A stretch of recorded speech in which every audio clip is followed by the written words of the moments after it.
Olá, muito bom dia a todos e a todas. Meu nome é Maria Carolina Cristianini, eu sou jornalista, editora-chefe do jornal Joca, o único no Brasil em seu formato que leva notícias da atualidade para crianças e jovens. E hoje eu vou mediar essa mesa sobre literatura infantil aqui na primeira Bienal Virtual do Livro de São Paulo. A gente vai conversar hoje sobre como o contato com os livros desde a infância é fundamental para criar o hábito da leitura, mas, além disso, pode ser uma ferramenta para despertar outras reflexões que a gente deve ter em nossas vidas desde cedo, sempre criando um diálogo sincero com as crianças, com os nossos pequenos leitores. Para isso, estão comigo hoje aqui a Kyu-san de Oliveira, escritora, e o Rodrigo França, escritor também, e deve estar entrando em breve também o Cristino Wapichana, que também é escritor e tem uma obra de literatura infanto-juvenil. Para a gente começar, quero dar um bom dia para a Kyu-san, bom dia para o Rodrigo, e pedir que eles se apresentem, contem um pouco sobre o trabalho deles, sobre as obras, para a gente começar essa conversa. Acho que a gente pode começar com a Kyu-san. Bom dia, Kyu-san. Bom dia, Maria Carolina, saudações. Bom dia, Rodrigo. É um prazer estar aqui nesta manhã. Eu sou Kyu-san de Oliveira, eu sou uma pedagoga, fui professora por 30 anos de educação infantil e ensino fundamental, escritora, uma pesquisadora brasileira, faço parte do NEAB, Núcleo de Estudos Afro-Brasileiros da Universidade Federal do Espírito Santo e da USP, Universidade de São Paulo. Sou uma militante do MNU, Movimento Negro Unificado, há mais de 30 anos, e as minhas questões elas são focadas em formação de identidades de crianças e especificamente de crianças negras. Então, para mim, a literatura ela vem nesse sentido de trazer informações sobre o racismo, mas também mostrar possibilidades de superá-los para crianças, jovens e adultos. Então, nesse sentido, entendo essa literatura como uma ferramenta, não só para o entretenimento, mas também para formar caráter, formar identidades, formar pessoas. E, nesse sentido, eu entendo que essa literatura ela precisa trazer um pouco mais do que simplesmente o lazer. Ela precisa trazer o lazer, né? A possibilidade de diversão, a possibilidade de mergulho, se divertindo, mas também, junto a isso, a partir dessa diversão, desse mergulho, construir características e reflexões, características identitárias e reflexões essenciais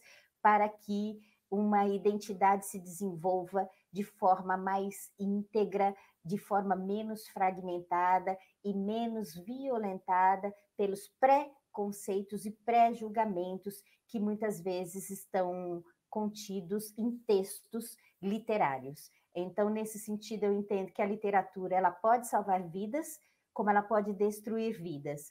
Eu passei por todas as etapas de ter contato com livros que destruíram a minha vida, mas também passei por etapas na minha fase adulta e eu mesmo escrevendo e tendo contatos com outros na década de 2000, de 90 mais ou menos, quando começam a chegar livros raros, mas com personagens negros, e aí um alento. Então, nesse sentido, passei por por esses dois momentos que a literatura pode nos favorecer, nos proporcionar, de salvação e de destruição da minha identidade, enquanto menina negra, num país extremamente racista, onde quem escreve os textos literários são pessoas comuns da sociedade, brancos, né, em sua grande maioria dos livros publicados até hoje. Então, as ideias legais e também não legais, elas estão permeando os textos literários. Então, há que se ter cuidado na seleção desses livros, porque a partir de histórias que parecem inocentes, elas estão determinando lugares e posições sociais de pessoas negras, por exemplo, de mulheres, por exemplo. Então, a minha fixação em literatura é exatamente nesse caminho, de observar e entender que é uma ferramenta que, por muito tempo, serviu para manter o status quo na sociedade brasileira e que, muito recentemente, nós, negros e negras, temos feito uma revolução no campo da literatura e é preciso prestar atenção em nós, porque nós estamos vindo com muita força e transformando também esse campo no Brasil, que é o campo literário. E não só.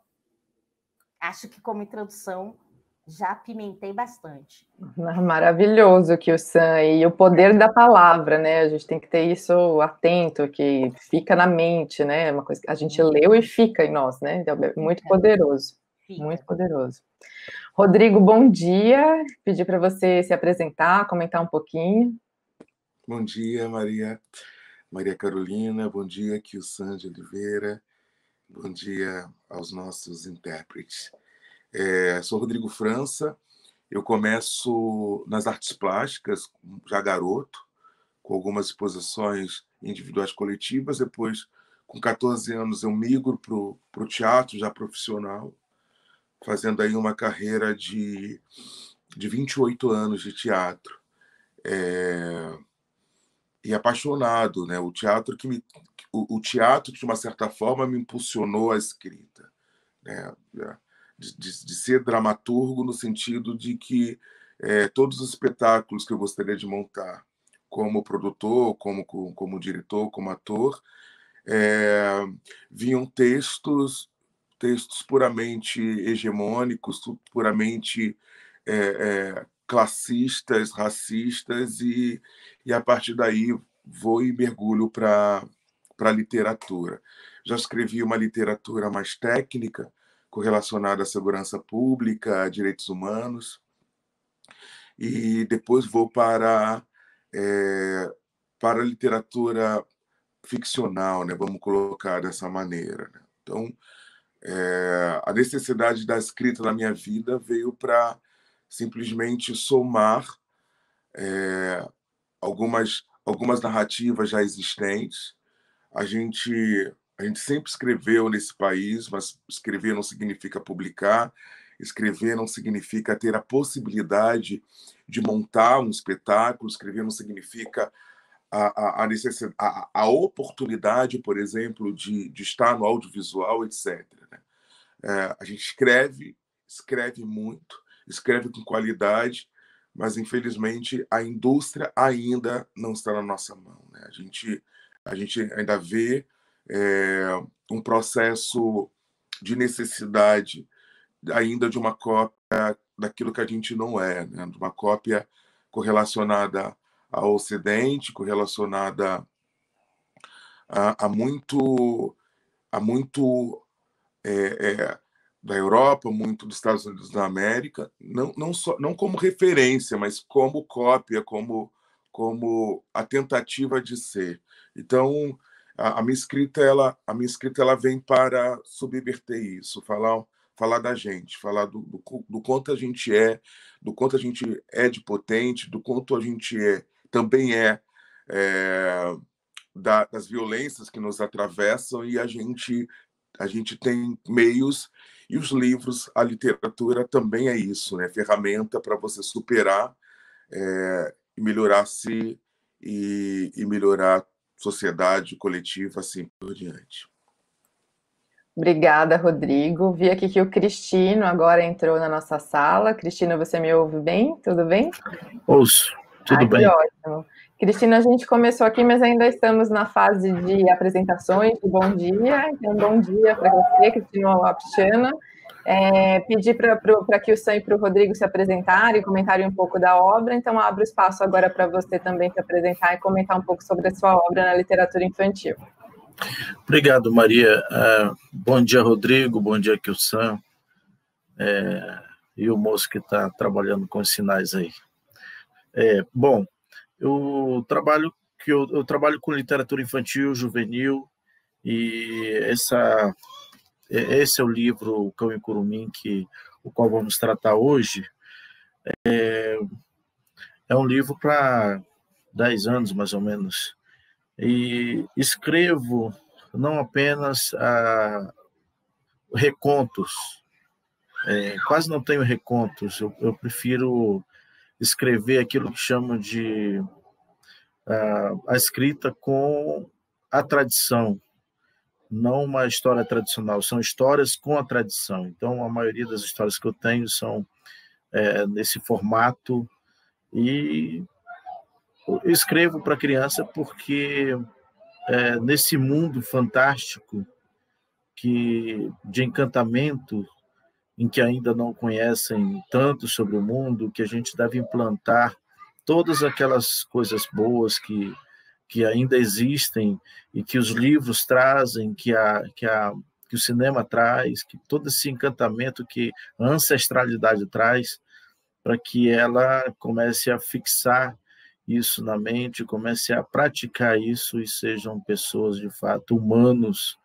melhores, humanos que possam cuidar melhor do meio ambiente, cuidar melhor das pessoas, especialmente, não esquecendo que os bichos e os seres, rios, todos têm o mesmo direito da vida como nós temos, assim como a formiga, cada um tem a sua função dentro desses mundos, e ambos, todos são controles, um controla o outro para que não haja excedência e a gente perca o controle, o planeta perca o controle de ter coisas a mais, coisas a menos, que sejam prejudiciais, especialmente à nossa saúde. E vejo que todo esse trabalho, nada todo esse trabalho serve para a gente, humanos mesmo, só para nós usufruirmos. Então, escrevemos para que esse encantamento ele encontre um lugarzinho dentro da mente dessa meninada, para que respeitem os seus mais velhos, para que respeitem o outro como gente, independente de qualquer coisa. Ele deve entender que o outro é humano igual, e como igual tem os mesmos direitos de humanidade, tem os mesmos direitos a tudo que qualquer ser, e não deve estranhar, por exemplo, quando o indígena estiver dirigindo uma Ferrari do ano, porque isso foi deixado para que os seres humanos pilotassem um carro desse, não foi para um cavalo pilotar, não foi para um cachorro pilotar. Então, acabar com essa estranheza só finaliza quando você começa a compreender o outro como humano igual. E essa humanidade que está faltando, que a gente percebe em todos os lugares que vamos, a gente percebe essa falta de humanidade, falta de cuidado consigo e com o mundo que o cerca. Então, escrevemos especialmente para que com a ideia de que assim estamos contribuindo para melhorar essa humanidade. Obrigada, Cristino. Acho que vocês todos já responderam um pouco de como é que a literatura infantil chegou na vida de vocês, né? Como é que vocês começaram esse trabalho, mas eu queria entender um pouquinho como era a relação de vocês na infância com os livros infantis e depois juvenis, como é que vocês se relacionavam com essa leitura na infância de vocês. Acho que a gente pode fazer uma rodada de respostas pela ordem que a gente começou, começando pela Kyo-san. Um prazer responder essa pergunta, Maria Carolina. Eu venho de uma família muito pobre e que precisou haver uma reunião entre meu pai e minha mãe, eu e minha irmã, porque minha mãe havia decidido se associar ao Círculo do Livro, que existia na década de 70 até meados de 80, e o Círculo do Livro, você recebia um catálogo em casa com capas de livros e você escolhia esses livros e pagava depois. E meu pai topou e houve essa escolha. Eu já lia desde os meus 4 anos, porque minha mãe me alfabetizou, e eu ia para a escola, fui para a escola com 2 anos e meio.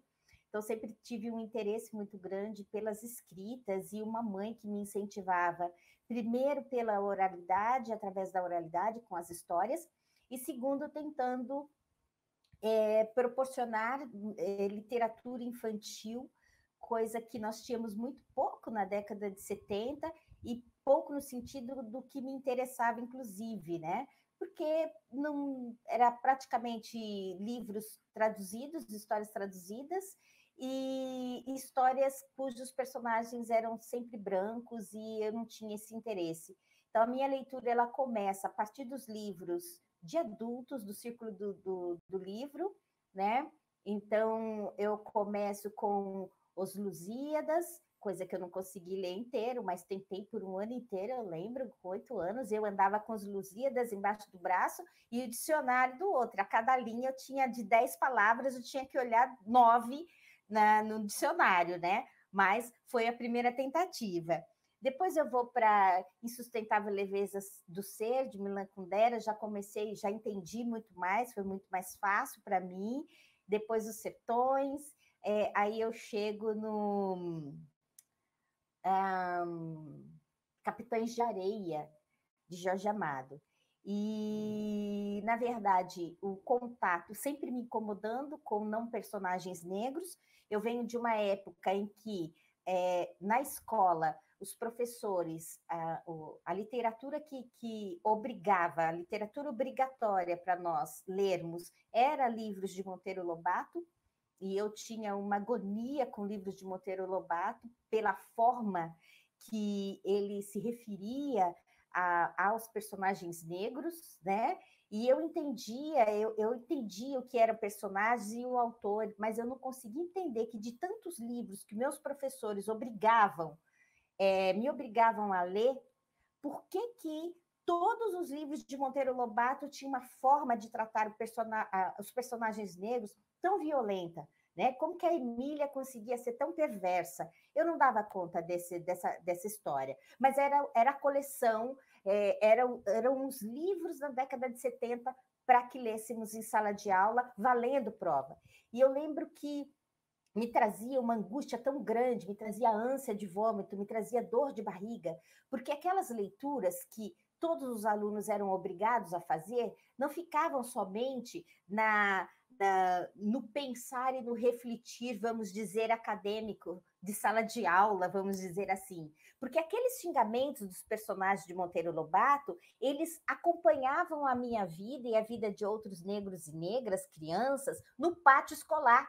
Porque aí eu ia ser xingada daquilo que Lobato escrevia nos textos. Eu era beiçuda, a nariguda, aquela que era para trabalhar como empregada, né? Então, para mim, eu tenho uma aversão de lembrar desses momentos e dessas histórias de Monteiro Lobato. Então, para mim, a literatura infantil ela não foi prazerosa naquela época, porque os contatos com os livros eram livros de Monteiro Lobato e eu não dava conta daqueles livros. E como valiam nota, eu lembro que já no 4º ano, quando eu estava na 4ª série, eu não conseguia dar conta de ler. E a minha mãe lia o livro, fazia leitura oral, porque eu não conseguia pegar sequer no livro, e eu tinha que saber a história para poder fazer a interpretação de texto como prova na escola. Então, para mim, é uma relação muito complicada a literatura infantil, que na década de 70 era igual Monteiro Lobato, era a coisa que vinha. Me lembro do Menino do Dedo Verde, com 12 anos eu entrei em contato com o Pequeno Príncipe, né? Amei o Pequeno Príncipe, mas não entendia. Amava o Baobá, porque era a primeira vez que eu estava vendo num livro uma história que trazia uma árvore africana. E que eu conheci, sabia o quanto que ela era sábia, por conta da minha mãe, do meu avô, meu bisa, que contava e que vinha uma história de Baobá na minha família. Só que eu não entendia por que o Pequeno Príncipe precisava matar aquela árvore, que ela era uma árvore daninha, desde quando? Eu não consegui entender, mas foi um livro que eu estabeleci um afeto, porque foi o primeiro livro que eu li que trazia algo sobre a África e trazia o Baobá, ainda que de uma forma deturpada, mas foi o meu apego a esse livro com o Baobá, e até hoje. Então, acho que por isso eu acabei indo por livros de adultos e fazendo essas leituras, e foi somente quando eu comecei a trabalhar com magistério que aí surgem os livros, por exemplo, da Sônia Rosa, O Menino Nito, que foi um livro, para além da Menina Bonita do Laço de Fita, de Ana Maria, né? Eu tinha algumas questões com essa história, né? A história de coelho querer namorar a menina e ter filhos. Para mim, e eu sempre caminhei muito pau a pau com ECA, direitos humanos, feminismo. Então, essa história ela não colou para mim. Eu achava bonito porque foi a primeira história que a menina negra apareceu com uma mãe, uma mulher adulta negra, e que tinha fotos de avós, família, na parede da sala. Então, era o primeiro contexto positivo de uma família negra, né? E aí vem Heloísa Pires, 2 anos depois, com Histórias da Preta, pela Companhia das Letras, e que foi algo fantástico, com personagens incríveis, e pela primeira vez, um último capítulo falando sobre candomblé para crianças. Então, para mim, ali foi algo assim fantástico. Então, o meu prazer com a literatura infantil, esse prazer se deu na minha fase adulta, já como professora, quando Heloísa Pires traz, dentro de um projeto que ela coordenou, Sônia Rosa, com o Menino Nito, que era um menino negro, e um menino que podia chorar, e que tinha que aprender a desachorar. Então, juntavam questões de gênero com a questão racial. Então, para mim, foi fantástico. E aí, a própria Heloísa, quando chega 2 anos depois, com Histórias de Preta, trazendo um continente africano vivo, colorido, rico, inteligente, aquilo que eu sabia dentro do movimento negro que eu tinha aprendido. Aí, sim, eu vejo na literatura infantil essa primeira possibilidade de entender continente africano como berço da humanidade na literatura infantil e como algo positivo, que dava vontade de você conhecer o continente africano através de Histórias da Preta. Então, para mim, são 2 marcos da literatura que não vieram na minha infância, da literatura infantil, mas que chegaram na minha fase adulta como professora, como profissional da educação, e que me impulsionou a pensar em tirar as minhas histórias das gavetas e dos cadernos para compartilhar com outras pessoas. Que o Sam, você falou do Pequeno Príncipe, daqui a pouco eu vou passar para o Rodrigo, que é o autor do Pequeno Príncipe Preto, acho que ele deve ter coisas a complementar ao que você falou do Pequeno Príncipe. Quero só aproveitar que a gente ainda está com você para te passar a pergunta da Camila, que está acompanhando aqui a nossa conversa ao vivo. A Camila perguntou sobre as obras do Monteiro Lobato, se você acha que hoje em dia os professores devem contextualizar os alunos antes de indicar essa leitura, ou até se essas obras ainda devem ser indicadas nas escolas, como todos nós vivemos na infância. Olha, eu sou extremamente radical e falo do meu ponto de vista enquanto menina preta, que foi uma criança preta, uma menina preta, uma jovem adolescente preta, uma mulher adulta preta, e que entende perfeitamente, em 30 anos de magistério, os efeitos da história de Monteiro Lobato. Nós, enquanto profissionais da educação, temos muitas vezes um currículo que ele vem engessado, e muitas vezes já estão lá as obras que a gente precisa trabalhar, que a gente precisa dar conta. Não sem contextualizar, eu acho fundamental a gente ir para o enfrentamento quando isso acontece, fazendo uma leitura, levantando todos os aspectos racistas dos textos ou do livro indicado de Monteiro Lobato, e contextualizar se nós, de fato, precisamos ainda colocar as crianças nessa mesma situação da década de 70, porque é a mesma coisa que acontece hoje. É a mesma coisa. As crianças vão ser xingadas de beiçudas, de bunduda, igualzinho ele coloca a tia Anastácio, o Saci, o Barnabé, sendo ofendidos, recebendo essas ofensas por parte das personagens dessa literatura. Então, para mim, eu entendo o seguinte: ninguém vai morrer se não ler Monteiro Lobato, essas obras extremamente racistas, porque fato é fato. Ele tem a história dele? Sim, ele tem a história dele. Tem o valor dele? Com certeza. Jamais eu ou qualquer outra pessoa que consiga entender os aspectos extremamente perversos e violentos dessa literatura são capazes de fazer com as identidades de crianças negras e não negras. Então, não vou discutir isso. Eu só acho que existem outros caminhos para como, historicamente, entender Monteiro Lobato, historicamente, entender as obras, quantos livros ele escreveu, etc., sem necessariamente eu obrigar as minhas turmas, os meus alunos, sem eu ter que oferecer esse tipo de literatura dele. E o movimento que acontece atualmente sobre Monteiro Lobato, de revisitar, as editoras estão revisitando as obras de Monteiro Lobato e tirando as questões do racismo, as questões violentas. Gente, eu quero saber que se fosse eu, mulher preta, escrevendo um conteúdo racista, se haveria um movimento de negros e não negros para retirarem as formas violentas que eu falo ou que eu estivesse apresentando num texto. Eu queria ver se isso acontecer. Isso não ia acontecer, jamais. Agora, por que acham que é válido limpar os textos de Monteiro Lobato dos aspectos racistas dele? A história não conta nada? A trajetória da pessoa não conta nada? Então, eu tiro toda eu ia falar algo que não se deve falar. Eu tiro toda a sujeira do texto, jogo para debaixo do tapete e está resolvida a questão do racismo de Monteiro Lobato presente, muda a história dele ter, juntamente com o doutor Renato Puel, fundado a primeira sociedade eugênica do país. Isso muda?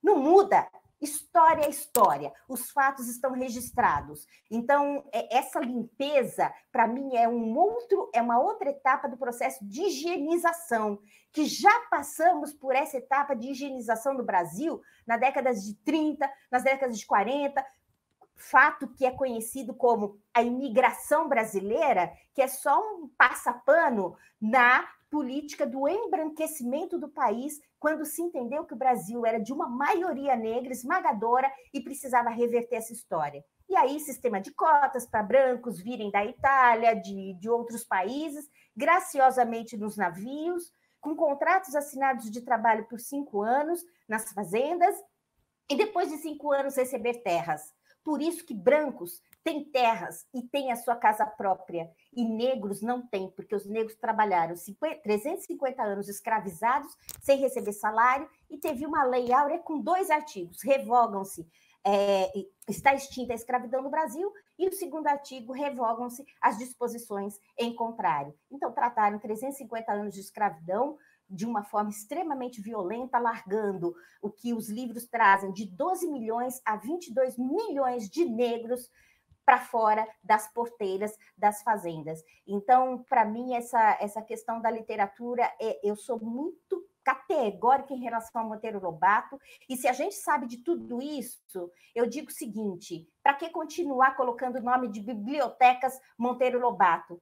Nós temos tantos e tantas que a gente pode e deve homenagear aí, né? E não passar pano para pessoas que, mesmo em seu tempo, que é a desculpa que as pessoas dão, mas no tempo dele, no tempo da escravidão, houveram abolicionistas.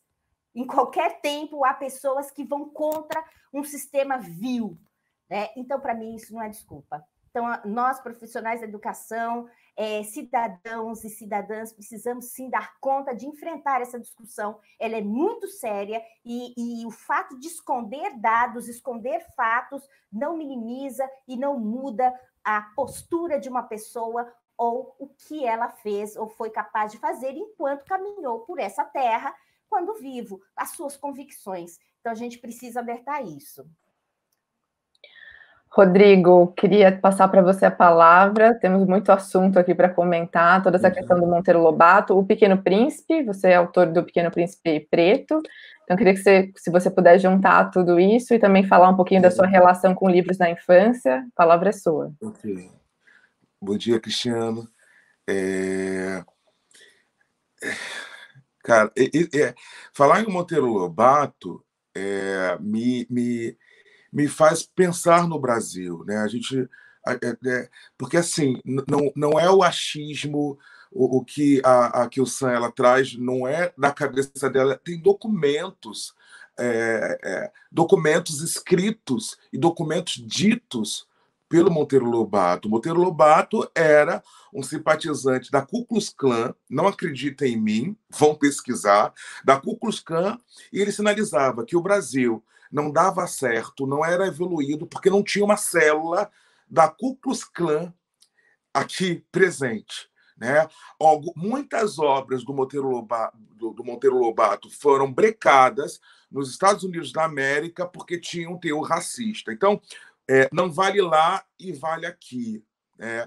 Monteiro Lobato escreveu com a eugenia, que significa limpeza, pureza, e 70 anos não haveria mais negro e negra no Brasil. Então, é algo muito sério, não dá para simplesmente colocar debaixo do tapete esses fatos. Né? Nós somos a nossa obra, não adianta. Não, o que aqui o Sam sinaliza, que é a justificativa de muitos, está contextualizado com uma época.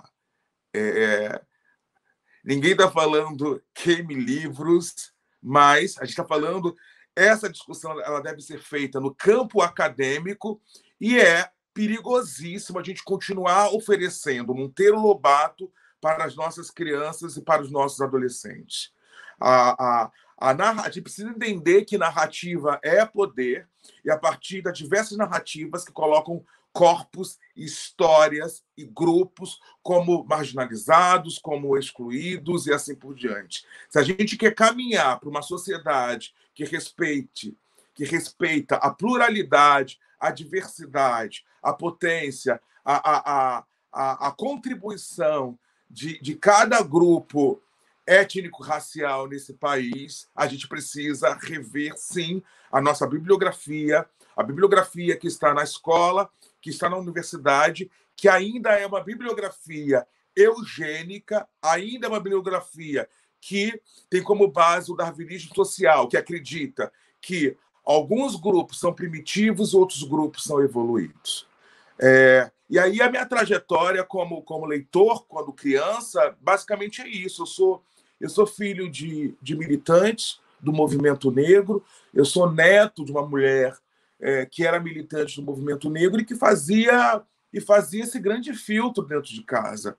Eu era obrigado, a partir de uma escola particular católica, essa é a palavra, obrigado ter que ler esses livros. Eu tive que ler Monteiro Lobato. A leitura era um momento de não prazer, a leitura era um momento de castigo, de punição, porque também tinha um desdobramento. O livro ele traz valor, e esse valor ele é seguido por muitas crianças e muitos jovens. Então, eu tinha o pior desdobramento pós-sala de aula por conta dessas leituras. Né? E dentro de casa, meus pais faziam todo um trabalho de desconstrução e sinalização daquilo que era errado. Eu tive que ler, por exemplo, o Pequeno Príncipe na fase adulta para poder nem ter como base, né? Já que eu escrevi na época o texto teatral, eu tive que ler para poder saber onde mexia em mim o livro, por exemplo, né? Aqui o Sam traz a relação da Baobá, que para mim também já era uma violência, mas eu tinha pais que falavam: esse livro é meritocrático. Então, eu imaginei, eu criança, é uma realidade da criança preta ser instrumentalizada desde cedo para poder viver, muitas vezes sobreviver nesse país racista. Então, não é simplesmente nós que somos adultos, a gente simplesmente dá um livro para uma criança, leia e construa sozinha. Né? Numa família preta há uma necessidade de estar junto, há uma necessidade cultural e há uma necessidade pedagógica da formação dessa criança para saber do que essa criança está assimilando. Então, os meus pais sempre falaram assim: é um livro meritocrático. Essa frase, tu te tornas responsável pelo aquilo que você conquista, pelo aquilo que você cativa. Eu não posso falar isso para uma criança, porque muitas vezes essa criança está muito preparada, muitas vezes esse adulto está muito preparado para viver, para estar no mercado de trabalho, e é brecado por conta do racismo e essa pessoa ela não tem gerência em relação a isso. Né? Então, foi uma infância, uma adolescência de muita dor. Eu entro na faculdade a partir do mestrado, que de uma certa forma eu começo a ter uma autonomia, mas sempre eu fui aquela pessoa dentro da universidade para criar fissuras. Para que eu preciso ler dessa maneira? Né? O problema não é ler, o problema é que o espaço acadêmico naturaliza algumas bibliografias como corretas, como inquestionáveis. E são bibliografias violentas, cruéis e que romantizam todo o processo de criação e de colonização desse país. Aí depois eu falo sobre o Pequeno Príncipe Preto. Não, ótimo, a gente volta para falar disso, até tem perguntas para você sobre isso, mas quero agora escutar o Cristino para a gente manter a temática do contato com a literatura infantil na infância. Como é que foi a sua relação com isso, Cristino? E se você quiser fazer uma ponte para o livro que você mostrou para a gente agora, O Cão e o Curumim, como é que você vê a diferença entre o que existia na sua infância, na sua adolescência, e os livros que existem hoje com temática indígena, incluindo o seu, O Cão e o Curumim? Bom, foi terrível. Terrível porque, primeiro, eu não tive contato com livros, a não ser os didáticos da escola. Talvez eu tenha tido uma infância mais pesada que os dois juntos. Eu tinha que andar em uma região que moramos, 4 quilômetros a pé, moleque, para ir para a escola, uma escola multisseriada, e achavam que eu era mais espertinho, então eu tinha que escrever algumas provas para ajudar a professora, era uma única professora com 4 séries, e ainda ia fazer o lanchezinho, porque a gente não tinha merendeira, então o governo dava aquelas coisas lá de banana, de baunilha, você só metia na água lá e mexia com a água do rio mesmo, não era água tratada, não era nada disso. Então, eu não tive contato com histórias infantis, a não ser as histórias bíblicas.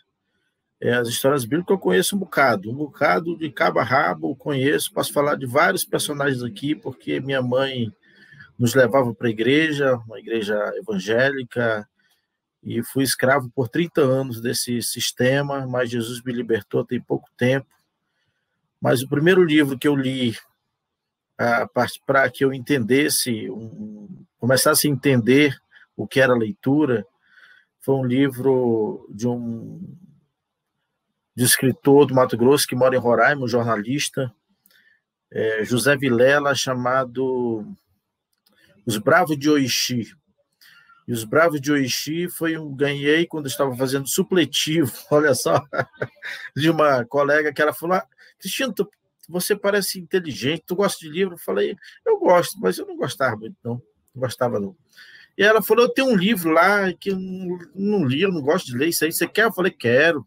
Aí ela trouxe e eu li O Bravo de Oixi, foi um livro que marcou minha vida, no sentido de que o jornalista estava relatando uma violência que o governo, policiais, uma série de situações fizeram com algumas aldeias, fazendeiros, os seus capatazes, que normalmente eram nordestinos, os donos das fazendas normalmente também são nordestinos lá em Roraima, e aquilo marcou minha vida, aquilo talvez foi o que me deu ideia para que fosse um defensor das culturas indígenas, dessa riqueza tão preciosa que tem. E aí, isso eu já tinha 25 anos, então a leitura chegou tarde para mim, e depois fui ler aquilo que já estava programado pelas escolas, Vidas Secas, Meu Pé de Laranja Lima, essas coisas todas aí fomos lendo.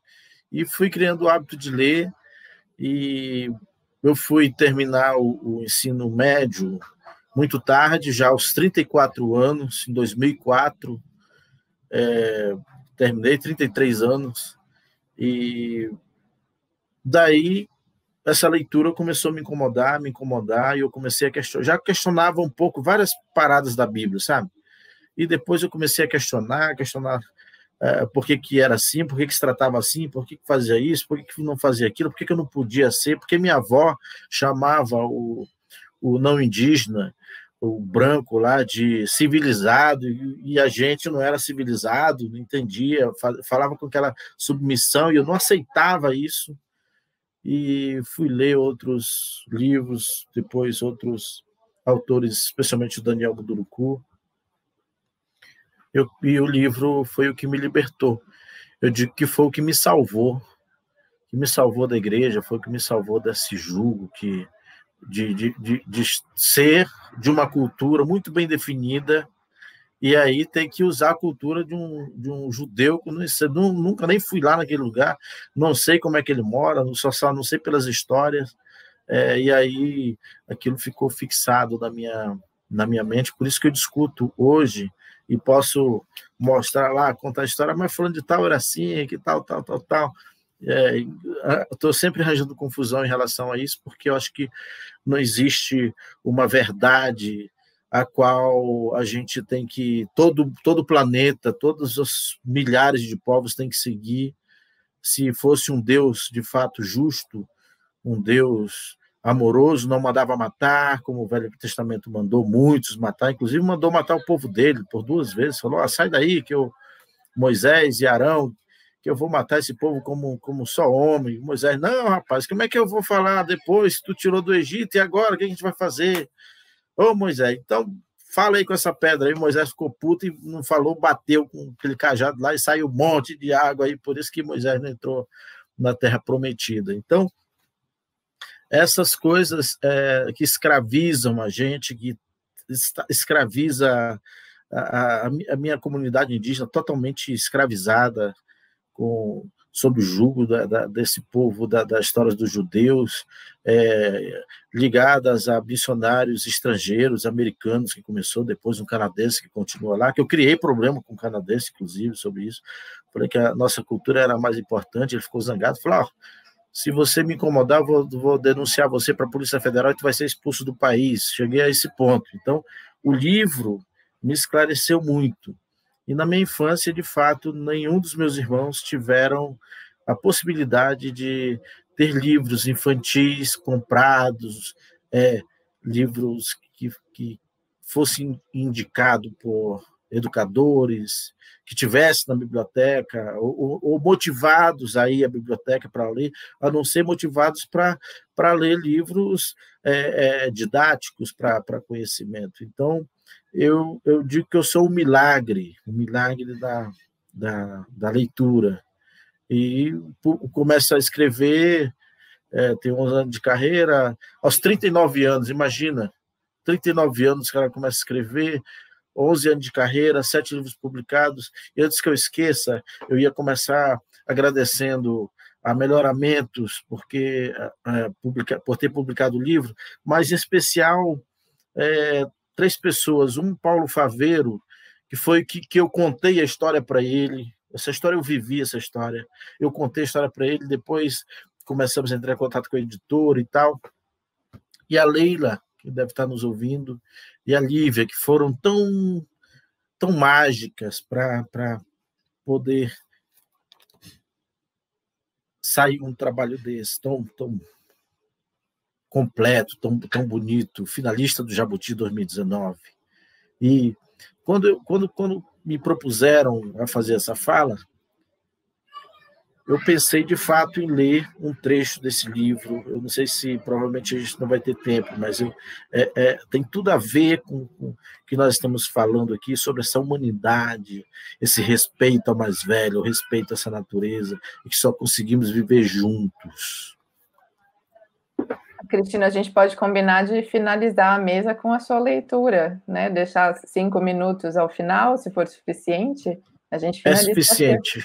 É um bom jeito da gente finalizar, tá? Eu acho bem interessante a sua proposta. E aí vai o que a gente escreve, de fato, como o Rodrigo falou, é gente, Bartolomeu Campos de Queiroz, O mago da palavra disse uma vez assim: Cristino, eu só escrevo coisas minhas, que eu vivi, que eu tenho consciência. Eu deixei de escrever livro grande, agora você escreve um livrinho pequenininho, não precisa encantar o mundo com uma história de 300 páginas, a gente conta com uma coisa assim, é disso que o mundo está precisando. E eu concordo com esse mago da palavra. Muito bom. Gente, tem pessoas aqui participando da nossa transmissão ao vivo que querem voltar a falar do Baobá, do Pequeno Príncipe. A Cristina Oliveira mandou uma pergunta para a gente, para o Rodrigo especificamente. Ela pergunta o seguinte: Rodrigo, como tornar o Baobá uma planta positiva? E diz que você fez isso grandiosamente no Pequeno Príncipe Preto. Então, eu queria que você complementasse a história que aqui o Sam trouxe, do ponto de vista do Pequeno Príncipe, do Baobá. Vamos aproveitar agora para falar disso. O Pequeno Príncipe é um livro muito pesquisado no mundo todo. Dizem que é o segundo livro mais vendido no mundo, né? E existem várias teses sobre. E aí eu fui mergulhar, fui pesquisar. Na verdade, para o autor, a Baobá é uma metáfora do que era o nazismo, uma força imensa e que deveria ser retirada pela raiz. Aí você pensa, tantos símbolos para você codificar algo perverso que foi o nazismo, você vai pegar um símbolo africano, né? Olha a reflexão. Mais uma vez, você vai pegar um símbolo que é muito sagrado para diversas culturas, e é bom falar no plural, né? Diversas culturas africanas. É uma árvore onde se enterra os mortos, é uma árvore que se pega fruto, que se pega a flor para fazer decoração, é uma árvore imensa e que ela é oca dentro, e muitas vezes, quando chove, ela vira um reservatório de água. É uma árvore milenar. E aí você vai pegar um símbolo como esse, de suma importância para diversas sociedades, para codificar algo de tão perverso. E aí eu falo, não, imagina, esse Pequeno Príncipe Preto, a partir do meu livro, ele convive com a Baobá, que nada mais do que a sabedoria ancestral, né? Eu tive uma avó que não foi alfabetizada, né? Na verdade, alfabetizada todo mundo é, ela não foi letrada, porque era uma mulher muito sábia, uma intelectual, e que, mesmo não sendo letrada, ela trabalhou durante 35 anos numa escola de classe média alta aqui no Rio de Janeiro. E ela sempre, numa humilhação, com seu caderno de caligrafia, pedindo para as professoras ensinarem a ela escrever o nome. E quem alfabetizou, quem letrou a minha avó, a vovó Bené, fui eu e meus irmãos. Então, a Baobá tem muito dessa Benedita Alves da Silva. Eu não acredito. O Pequeno Príncipe Preto, ele não ressignifica o Pequeno Príncipe. Ele não é um verniz ou um filtro para algumas questões do Pequeno Príncipe. Trazer o Pequeno Príncipe Preto é uma provocação em cima de todo esse contexto que a gente está discutindo aqui, né? É uma provocação você colocar a nomenclatura preto, e eu poderia ter colocado negro, a nomenclatura preto no segundo livro mais vendido no mundo, né? Eu poderia ter colocado negro, mas para o BGE, dentro de negro está pretos e pardos. E aí, para não ter a menor dúvida que esse menino é preto, e principalmente retinto, né? Porque há uma passeabilidade no Brasil em relação a narrativas e personagens. Vamos colocar um preto, aí vai colocar um negro, vai colocar esse negro com uma pele mais clara. Então, para não ter dúvida, o menino ele é preto retinto, e está ali de uma maneira digna a Baobá como uma narrativa que essa árvore milenar merece. Que o senhor, eu vi que você pegou um livro, você quer mostrar alguma coisa para a gente? Eu quero ler um trecho, então. Nós estamos falando de Baobá. É o livro O Mar que Banha a Ilha de Goré, editora Peirópolis, minha autoria. E baobá. Esse é o nome desta árvore, sinônimo de tradição e renovação. Seu tronco liga a terra ao céu. Os seres que vivem lá em cima podem vir à terra e depois retornar ao céu pelo mesmo tronco. Ou, se desejarem, podem também morar na árvore. Mucua é o nome do seu fruto, e esse tronco largo é um reservatório de água fresca. Sua flor carrega o mistério da própria árvore, porque ela desabrocha branca de um botão verde, depois fica creme, marrom e, por fim, violeta. A flor do baobá sente a brevidade da existência porque vive por 24 horas e depois morre. Mas que triste sina, declara a menina. Não se entristeça, diz Late. Tudo nesta vida dura o tempo exato. E no caso do baobá, ele vive quase para sempre. Dizem que até 5.000 anos. E isso tudo para proteger e servir de morada a sua flor. Então, essa parte aqui eu gosto muito. Esse texto eu escrevi lá na ilha de Goré, no Senegal, uma ilha toda coberta por baobá. E o Late foi um rapaz que eu conheci lá, e ele fazia toda essa viagem turística para mim, ali comigo, me apresentando os cantinhos de lá.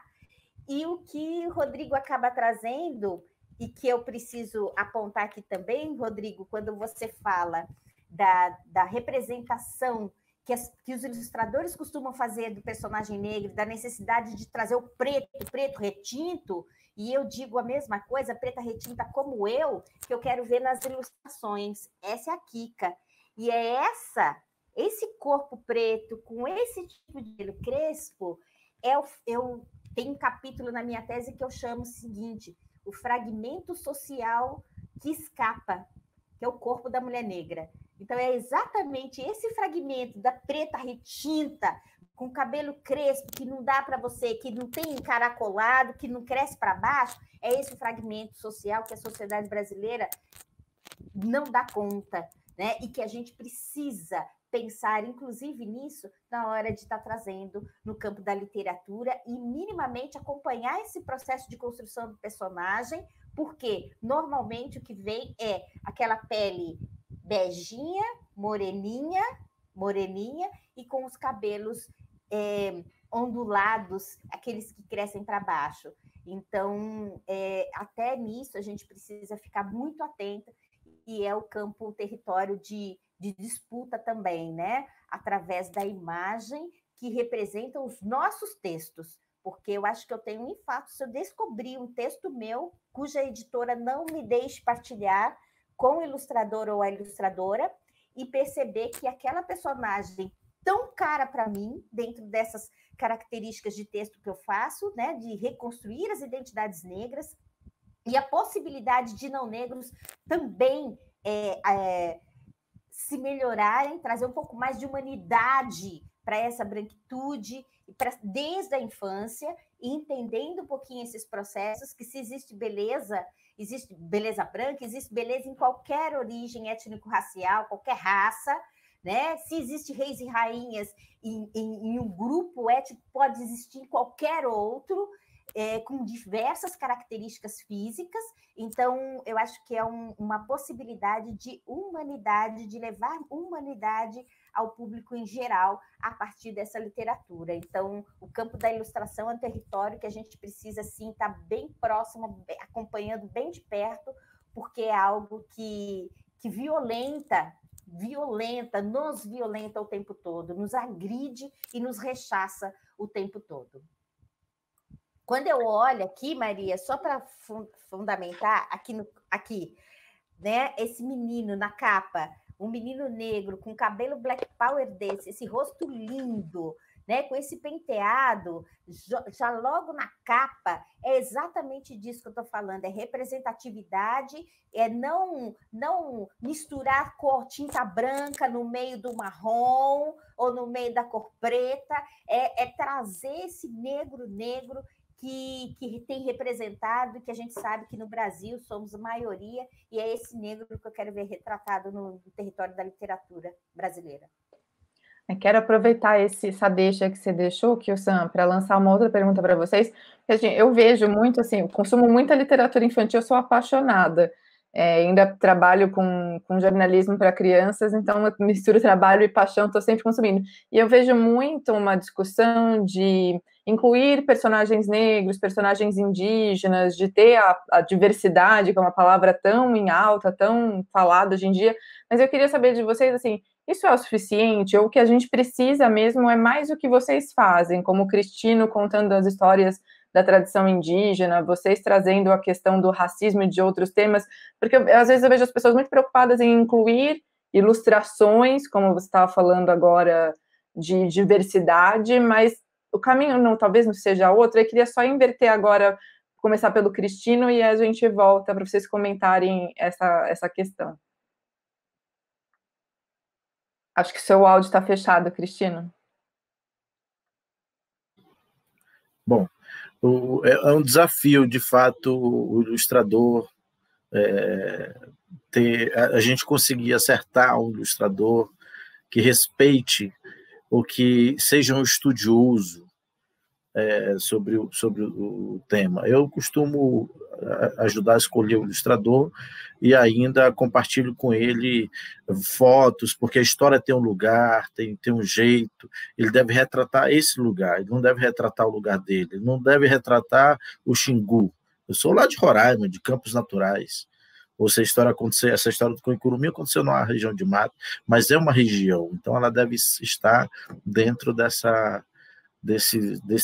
dessas cores, sabe? E, claro, esse Coicurumi, como eu falei, ficou assim extraordinário. E a Thaisa Borges, que emprestou, ou que doou as suas cores, seus traços, para dar vida a esse livro tão lindo. Obrigado, Thaisa. E que concordou também que eu pudesse participar com fotos, mandando informações, e eu só faço o livro também dessa forma, com a editora, com o editor trabalha, que o revisor trabalha, porque a gente tem que explicar para o revisor que a poética ela não pode perder nunca, e a gente tem que achar um caminho quando os artigos não estão certos, tem que justificar para poder que a história não perder essa essência tão mágica que traz o leitor para perto. Não é o escrever errado, mas essa poética que não se pode perder. Então, não é fácil encontrar o ilustrador, e toda essa trabalheira que dá, esses cuidados que temos que ter, que vai ajudar as pessoas a compreenderem tudo isso que nós estamos falando aqui, tudo isso que nós já falamos aqui. Compreender que não é apenas o lugar, mas os fenótipos, tudo tem uma origem. Aliás, são as histórias que dão origem para tudo, né? Nada existe sem história. Até o que o Sam está banando aí tem uma história de como ela comprou, como isso foi criado, e tem milhares de histórias. Então, tudo é história, o mundo se justifica pelas histórias. Então, se a gente conhece a nossa própria história, a gente consegue se defender, bolar estratégia para trabalhar, para melhorar essa humanidade a partir da nossa profissão, daquilo que nós escolhemos. Não só a arte, mas qualquer outra profissão. E aí as pessoas podem ter um respeito melhor, maior pelo outro. Rodrigo, você quer complementar? A gente está falando muito de humanidade, né? E acho que é uma palavra fundamental, né? De contar as histórias e a gente realmente ir a fundo nisso. Tem até uma pergunta aqui do Hugo Barros, que eu já posso lançar para vocês. Ele pergunta o que vocês acham de escritores brancos escrevendo sobre racismo, se isso é válido ou não é o lugar de fala deles, né? Acho que a gente pode juntar isso agora na conversa. A gente precisa...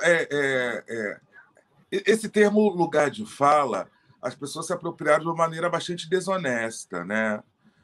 Lugar de fala não significa você fugir da fala e da escuta.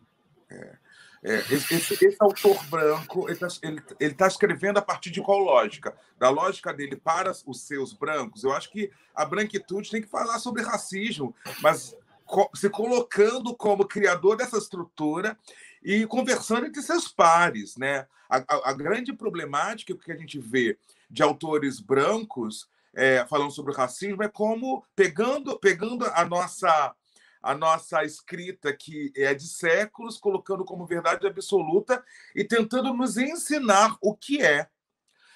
Você falou assim, a palavra é humanidade, nessa conversa, a partir de contextos bastante similares, né? Diferentes, mas alguns pontos bastante similares, quando eu olho para Kyosan, eu olho para o Cristino, dessa relação da desumanização, né?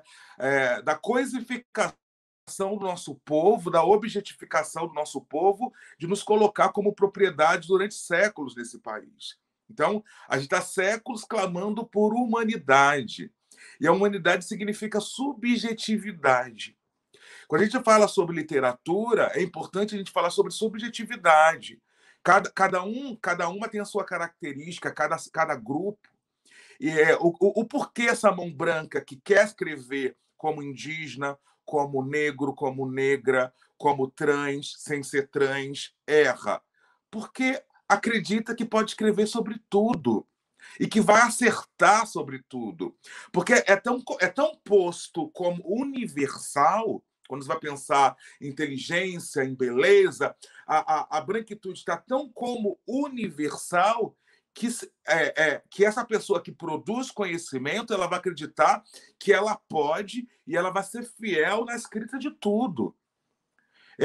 A primeira fala, quando eu fechei com a minha editora, eu quero que a ilustração seja para uma mulher preta. Já é um homem preto escrevendo. A ilustração tem que ser uma mulher preta. E o que foi me ofertado foi um homem branco. Porque é tão universal que a primeira coisa que vem na cabeça é indicar fulano, ciclano. Não é nem a mulher branca. É quem está na ponta da pirâmide, que pode tudo. A gente fala muito sobre valor hegemônico, esse valor que é ditado. Então, se a gente pode subverter esse valor, que a gente faça a partir da nossa obra. E não é fácil. Imagina, aí, deixa eu mostrar só, não tem, sabe? Quem criou foi Juliana Barbosa Pereira, que é uma jovem preta retinta. Há uma necessidade. Dificilmente um homem branco chegaria próximo que ela fez, porque não tem essa vivência, não tem essa história. Mas eu fui em África, mas eu li tantos livros. Amore, eu não tenho audácia de escrever sobre uma cultura que eu não faço parte, por mais que eu tenha lido. Kyosan, você quer complementar algo nesse ponto? Quero complementar, e eu acho muito engraçado, né? Não acho engraçado, não, eu acho cínico demais quando nós chegamos com o nosso material e aí vem pessoas, editores, editoras, falando sobre diversidade, para ter diversidade no nosso texto, no nosso livro, né? Diversidade. Ora, os brancos estão escrevendo desde que século? Quando é que houve diversidade? Só que agora que negros indígenas estão escrevendo, aí o conceito de diversidade serve para nós?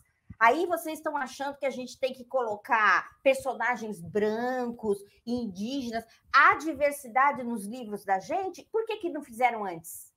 E aí eu venho trazendo Kut, meu amigo querido, esse grande intelectual brasileiro da literatura, nesse livro, A Literatura Negro-Brasileira, quando na página 88 ele diz o seguinte: o escritor, para mergulhar no universo do diferente, necessita atuar como um ator na escrita, como se o outro fosse. No Brasil, os escritores brancos poderiam ter oferecido ao seu público tais experiências, mas perderam, e perdem essa oportunidade por se negar a estar não na pele, mas no coração de um negro e, a partir daí, realizar o seu texto. É que os preconceitos também têm sua profundidade e participam da moldagem da personalidade e até do estilo do escritor. Então, para mim, é isso. É a arrogância branca que tem ditado caminhos tão determinantes para povos considerados minoritários, politicamente falando, economicamente falando, não em sua quantidade, vamos dizer assim, né? Por conta dessa arrogância branca de achar que pode escrever sobre tudo, sobre todos e do ponto de vista do outro. Ele vai lá, etnógrafo, fica nas aldeias indígenas um ano observando, e quando ele vai fazer o texto dele, vai trazer a história dele enquanto homem branco, que passou uma temporada lá numa aldeia indígena, ele vai trazer e tem a audácia ainda de trazer os achismos e de criticar tal ou tal situação que ele vivenciou lá. Como assim? Isso é o quê? Se não arrogância de achar que pode absolutamente tudo. Então, para que ficar um ano lá se você vai com o seu olhar engessado e você vai escrever e vai tirar as conclusões a partir do seu lugar e não daquilo de você ter entendido por tanto tempo que você ficou lá, entender a dinâmica dos fatos, dos acontecimentos. Para quê?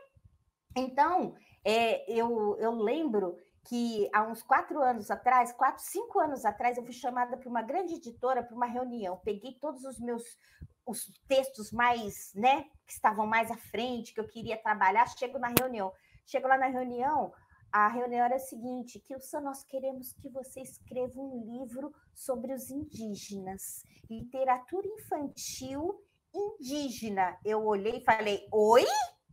Oi? Fosse branco, tinha aceitado, porque não tinha deixado esse dinheirinho passar. Não teria deixado uma publicação dessa passar, porque os brancos estão fazendo isso historicamente, escrevendo sobre indígenas, escrevendo sobre negros, do ponto de vista ainda preconceituoso deles, na arrogância. Eu olhei e falei assim, eu escrever sobre indígenas?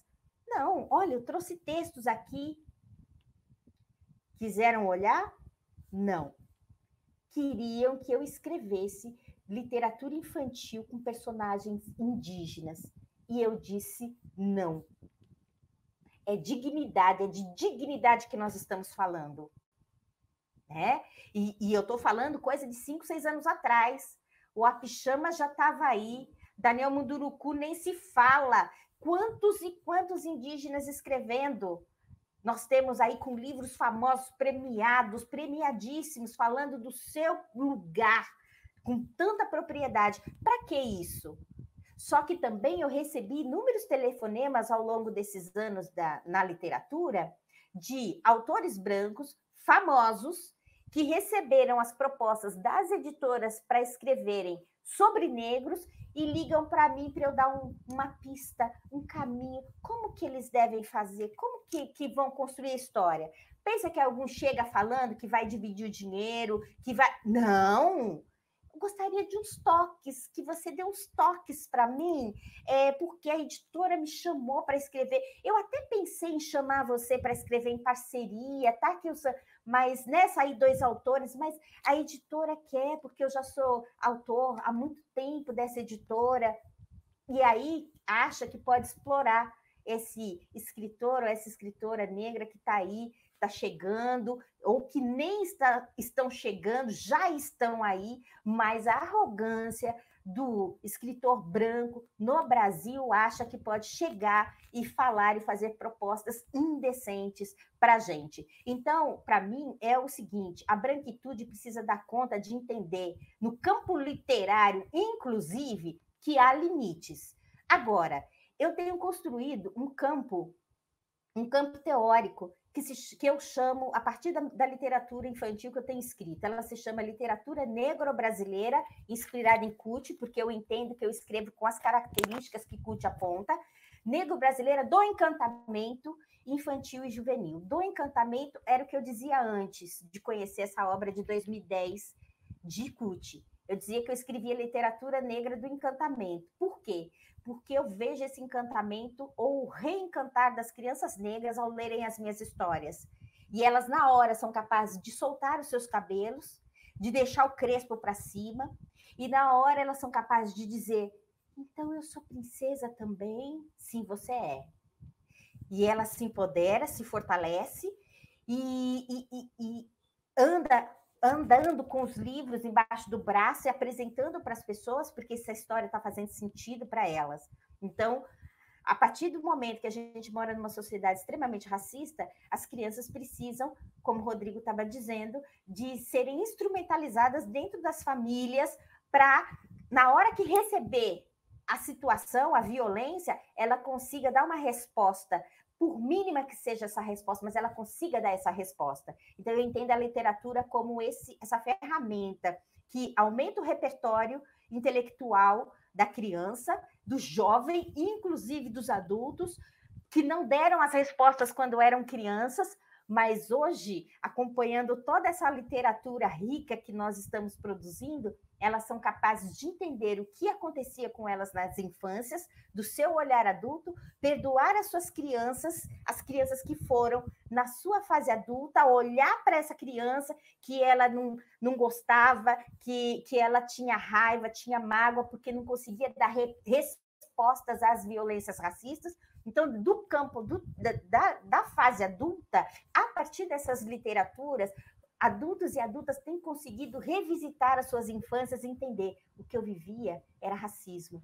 Eu raspava o meu cabelo, não era porque era moda que o Sam, a partir do Akin, eu raspava o meu cabelo porque as crianças xingavam o meu cabelo crespo. Então, eu raspava. Ou como um aluno que eu conheci que teve o cabelo dele incendiado, o Black Power dele incendiado pelos colegas da sala de aula, colegas de 10 anos, porque o cabelo que as crianças queriam ver se o cabelo do menino queimava como bombril. É desse Brasil, com esse privilégio que a branquitude tem desde sempre, mesmo sendo pobres, humildes, não importa, a branquitude é esse sistema que tem sustentado o Brasil há tanto tempo, há tantos séculos, né? E provocado essas desigualdades, um olhar congelado em negros e não negros, que faz com que a gente entenda essa literatura e que a gente vá com muita força, com muita garra, no sentido de fazer o que o branco não fez no território da literatura até hoje, que é desconstruir toda essa violência imposta, inclusive através das palavras, através das ilustrações, e reconstruir caminhos de maior dignidade e de maior humanidade para todos, porque a partir do momento que eu trago uma obra que faz o outro e qualquer outra se olhar como um espelho, eu estou promovendo uma possibilidade da pessoa se entender e de mergulhar nos seus aspectos positivos e negativos, e pera lá, negativos, preciso transformar, preciso mudar.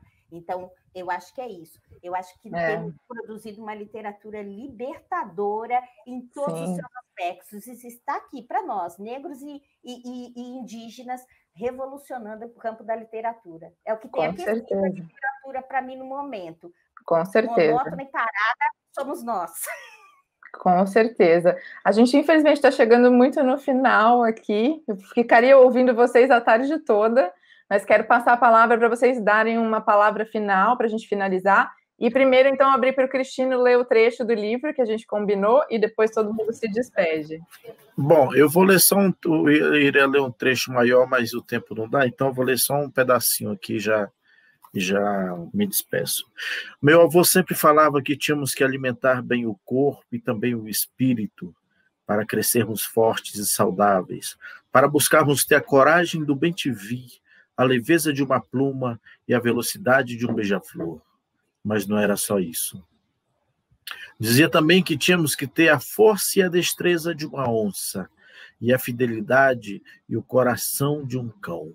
Então, esse é um trecho desse livro pequeno. Agradeço muito à editora Melhoramentos, a todos vocês aí, Rodrigo, Maria, Kilsan, e a moça que está aí. fazendo sinais. Muito obrigado pela oportunidade. Agradecer também, claro, a Bienal de São Paulo, que ofereceu esse espaço, que logo próximo vamos estar presentes. Deus, Criador, permitir. Obrigado. Rodrigo, quer se despedir? Quero sim, quero agradecer a Bienal, obrigado Maria, Kyosan Mazuma, obrigado pela honra, Cristino, muito obrigado. Se a gente perceber nessa tela, a gente está falando de Brasil, sobre Brasil. Diversidade honesta é o que está nessa tela. A gente precisa caminhar para esse lugar.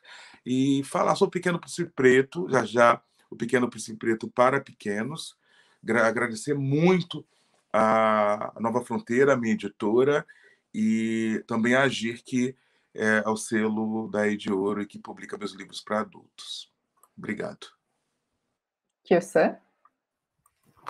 Agradecer a Bienal por esse convite, mais uma vez, uma oportunidade de ouro, sem par, estar aqui com Cristino Wapichana, Rodrigo França, Maria Carolina, gratidão. Lembrando que nós esquecemos de fazer a nossa audiodescrição, então eu vou tentar fazê-la rapidinho. Eu sou uma mulher negra, cabelo crespo, amarrado, e forma um penteado chamado puff, que é um penteado de uma ancestral chamada Oxum também. Estou com um colar, uma gargantilha, e eu uso óculos, e estou com uma blusa preta, e atrás de mim uma estante com alguns livros e bonecas e bonecos negros. E desde já, então, um grande abraço a todas e a todos, a todes, e que estejamos juntas e juntos e juntes, fazendo essa reflexão que nós trouxemos de uma forma tão aprofundada aqui. É uma reflexão urgente, ela é necessária, ela é fundamental e ela é importante. Vamos lá, construindo um país melhor a partir e através da literatura brasileira e da literatura infantil. Gratidão, um grande abraço. Muito obrigada a todos e todas. Obrigada, Kyosan, Rodrigo, Cristino. Foi um prazer estar aqui com vocês, ouvindo as palavras de vocês. Obrigada, Bienal, pelo espaço, pelo convite. Boa tarde a todos. Sabe por que uma BIC é diferente da outra? Porque todo mundo escreve de um jeito diferente. Eu tenho a letra pequena e eu gosto de anotar tudo nos mínimos detalhes. Por isso uso a BIC Ultra Fina, que é precisa e ainda tem uma escrita suave. Eu que escrevo muito, prefiro a BIC Dura Mais, que acompanha meu ritmo.